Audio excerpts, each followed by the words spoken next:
ഞാൻ interview start ചെയ്ത സമയത്തൊക്കെ എനിക്ക് അത്യാവശ്യം കുറച്ച് നെഗറ്റീവ് കമന്റ്സ് ഒക്കെ വരുമായിരുന്നു, എന്താ ആങ്കറാന്നൊക്കെ ചോദിച്ചിട്ട്. ആ ഒരു സമയത്താണ് ഞാൻ ഫ്രണ്ട്സ് ആൻഡ് ഫാമിലിയുടെ ഇന്റർവ്യൂ എടുക്കുന്നത്.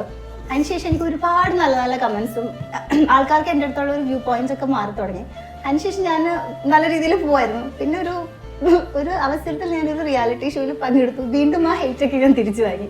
അതിനുശേഷം റീ എൻട്രിക്ക് പോകുന്ന സമയത്ത് ഞാൻ മനഃപൂർവ്വം എൻ്റെ ഫ്ലൈറ്റ് മിസ് ചെയ്തു. എനിക്ക് പോകാൻ താല്പര്യം ഉണ്ടായില്ല. പക്ഷെ നിർബന്ധപൂർവ്വം രണ്ടാമത് ഫ്ലൈറ്റ് എടുത്ത് എനിക്ക് പോവേണ്ടി വന്നു. ആ ഫ്ലൈറ്റില് ദിലീപേട്ടനുണ്ടായിരുന്നു. ഓർക്കുന്നുണ്ടോ?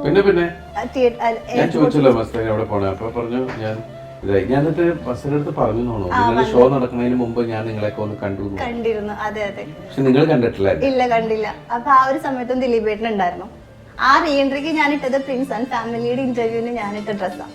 തിരിച്ച് ഞാൻ ഇറങ്ങി വന്നപ്പോ അതേ സ്നേഹം എനിക്ക് വീണ്ടും കിട്ടി. അപ്പൊ അറിയാതെ എന്റെ നല്ല സമയങ്ങളിൽ ദിലീപേട്ടൻ ഒരു പാർട്ടായി മാറിയിട്ടുണ്ട്. ഓർമ്മയില്ല.